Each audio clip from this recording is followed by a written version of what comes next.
klar til et hollandsk knull og 4 rosinduller fuld af forårskulder. Den kolde skulder fra en russisk smugler, en flok finske uler, ja.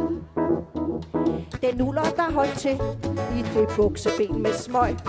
Han boede faktisk godt hos en ældre mand, som røg afsted til alle verdens hjørner og fjerne himmelstrøg. At du kan tro, at han fik lært at sige ciao amigo jättebra. Jeg hedder Katrine Legard, og jeg spiller i børnejazzband Null & Nix.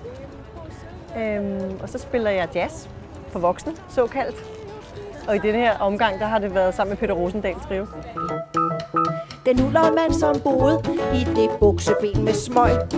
En dag, der sprang han ned fra den ældre mand. Det er et fantastisk privilegie at få lov til at lave jazz til børn og give dem det ind i skeen. Og især på sådan en festival, hvor vi mere eller mindre kan køre helt rendyrket jazz.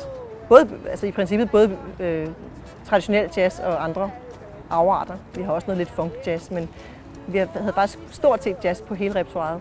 Normalt så vil folk gerne have, om du kan lige putte et par popnumre ind og en enkelt det og det. Men her kunne det ligesom være rendyrket jazz.